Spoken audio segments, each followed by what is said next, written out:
Hey everyone, welcome to The Creek. My name is Jared Miller and I'm the ministry lead here.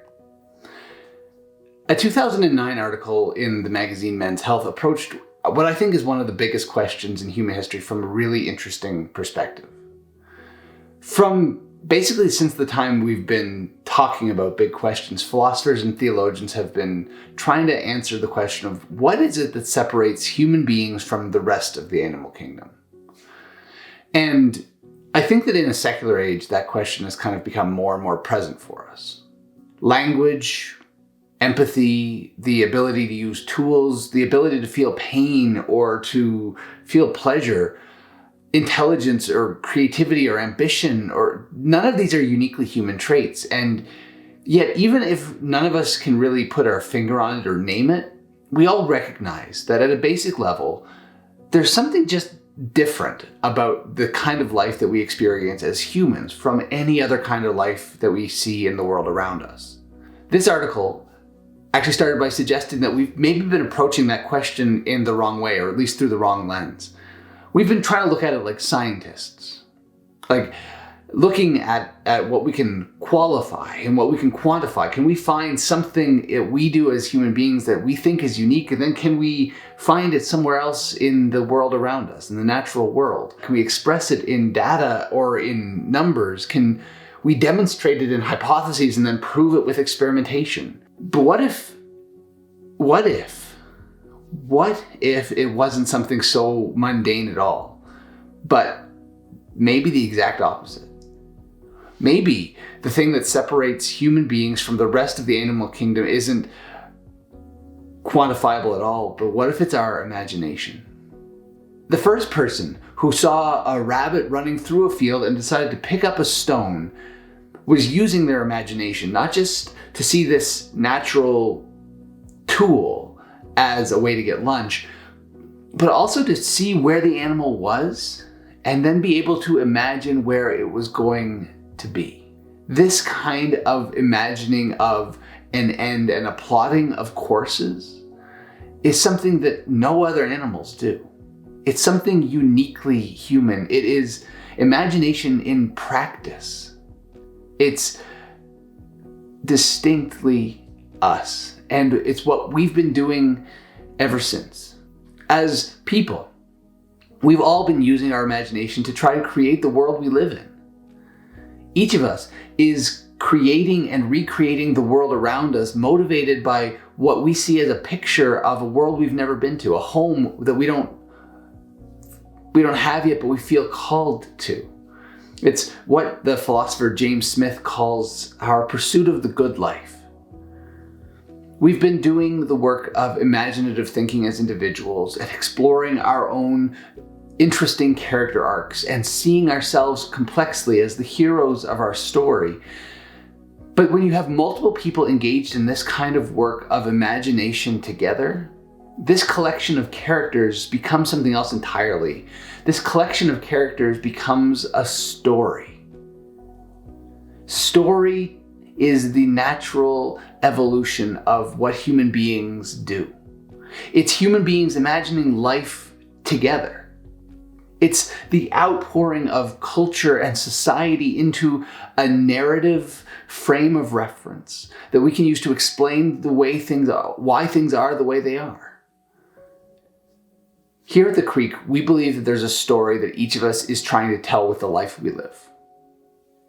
Every action, every plan we make, every ambition we have, every dream we dream, all of it comes from a deeply human place. We don't believe the church is unique in inviting people into a collaborative or collective storytelling community. In fact, we think that every group of people who've ever gathered for any reason has done exactly that. They share a story. But we think that what church does is actually offer a better story to our world than the rest of the world knows how to tell. It's a story that is as old as stories are. In fact, the first recordings of it date back, at least in an oral tradition, 6,000 years to the very beginnings of human writing. The storytelling capacity, the storytelling ability, the storytelling nature of human beings, the imaginative practice has created what we believe is the best story in the world. And we believe that at the same time as that is the best story, that the best stories that we continue to experience have all been great because they've tried to capture glimpses of this story in their own words and with their own images in their own way. Whether you're talking about J.R.R. Tolkien writing the great Song of Ainur to give meaning to the worlds of Middle-earth, or whether you're talking about John Milton exploring the nature of evil in Paradise Lost, or even whether you're talking about Luke Skywalker battling for Vader's soul in Return of the Jedi, or the machines and humanity learning to coexist at the end of The Matrix, the most enduring stories of our time, of really all time, echo the great themes of the church's story. Because while it's a story in 4 acts, each act is an attempt at answering the biggest questions that humanity has. It's a story that starts before the beginning of the world. In fact, we're told that the world was formless and void, and that all there was God. And it explains why there is something instead of nothing. This is often referred to as the big question.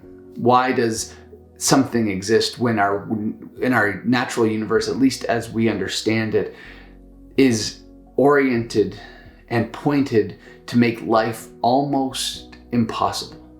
Science has done an amazing job of answering the how and the who and the when questions. We've developed complex systems to date the very beginnings of the universe. We can pinpoint based on the observable universe and how fast light travels and all of the complexities of that and the decay of heat itself when the universe will end. We can answer these big questions, but no one anywhere has been able to answer the question of why is there something instead of nothing. Among nearly every other religious group, it has a creation mythos. It has a creation story. It has a creation practice. But the church's version is unique. Because while every religion teaches that there was some prime mover, that there was some instigating factor, that there was some benign beginning, the church has a name for that person. The church has a picture of the God who becomes known. That the creation of the world is not simply God stepping outside of history and starting a ball rolling, but is in fact starting a larger story that begins with the creation of all things, that begins with the creation of you and me as intimately and deeply known. In fact, we're told in the beginning of Genesis, which is that sort of that framework for how the world is created, that we are made in the image of God, that God takes the created dust of the world that he has spoken into existence and then takes that dust and forms it.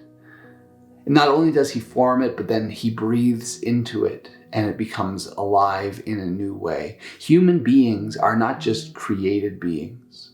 We are not simply specially created beings. We are thrice created beings. We were first spoken into existence, then we were formed intentionally and passionately, and then we were breathed and made alive. This is a better story.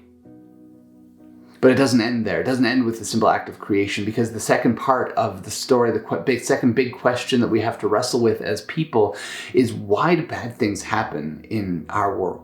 If this world was created by a God who is all powerful and all loving and all good, why on earth is there suffering? Why is there pure evil? Why, oh why, is there sadness? Most religious traditions look at this question and try to answer it in a very practical way. There is suffering in our world because we are not doing what we were made to do. For Buddhism, They say that we suffer because we're attached to things. And so the simplest answer is to be set free from the cycle of attachment. In Judaism, the reality of suffering is because we live as a people in exile. So the simple solution is to return to a sense of home. Every other religious tradition says that we suffer because we are not doing what we were made to do. Christianity alone says we suffer because we are imperfect beings. We suffer because we live in a world that we have broken. We suffer because that is what it is to be human. We are fundamentally fallen people. We are fundamentally broken people. We are fundamentally selfish people. We see suffering in our world because it is the world we have made for ourselves. In fact, that's the entire thrust of the book of Job. And we have a whole series you can go watch on that by clicking up here. The reality, though, the fundamental question at the heart of it all is still the same. Christianity explains not only why they're suffering, but also that there is a cure for suffering. That the cure for pain has been found in the life and the death and the resurrection of Jesus Christ. That we are not left alone to the suffering and to the pain of the world, but that we have a God who enters into it and suffers along with us. Christianity tells a better story. Church tells a better story. The third act follows out of that. It is the act of redemption. In every great hero's journey, from Star Wars to Harry Potter to the great superhero movies of our time, have all seen this as the practice of storytelling. The great act of redemption, a moment where the hero has to become the overcomer.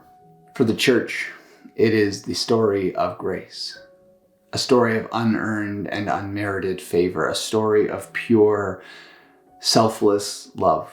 A story of a new way to be human, a better way to be human, a way to overcome evil, not with evil, but with good. It is a story that we continue to tell in our world through the lives and the moral examples of men like Martin Luther King Jr. and Mahatma Gandhi, men who were deeply inspired by the sacrificial love and the powerful act of grace, who understood that an eye for an eye makes the whole world blind, and instead chose to overcome evil, not with evil, but with good, to define themselves by living in a new way. And this in turn leads to the final act and the final question of the Christian story. Is this all there is? And the church answers that question with a resounding no. C.S. Lewis, one of the great theologians of the 20th century, well, at least one of the great popular theologians of the 20th century, points out that a duck longs for water because it was made to swim. We hunger as human beings because food exists. And so if in my heart there is a desire that cannot be satisfied with any earthly pleasures, then it stands to reason that I was not made for this world. We recognize in the pain and the sadness that we experience in everyday life that there is a better way, that there has to be a sense of greater justice, a sense of greater completion, a sense of greater fulfillment, and a sense of hope that exists. We recognize this because we crave it. We long for it, we yearn for it, we beg for it, we hope for it. And the Christian story rests and ends on this point of hope. We look for a world that is already come and is yet not arrived, that is waiting just beyond the sunset for something more to come. Why be part of a church in an age where you don't have to, where no one is expecting you to, and where no one is asking you to? Because the church offers a better story. It offers a new way to be human. It offers a cure and a responsibility for the pain that we experience, but offers a hope for a world that is beyond pain and suffering and loss, where everything said can become untrue. The church offers a better story than the world can. And so we'll pick up there in a couple weeks. For now, take care of yourselves and take care of each other, and we will talk to you soon. Cheers.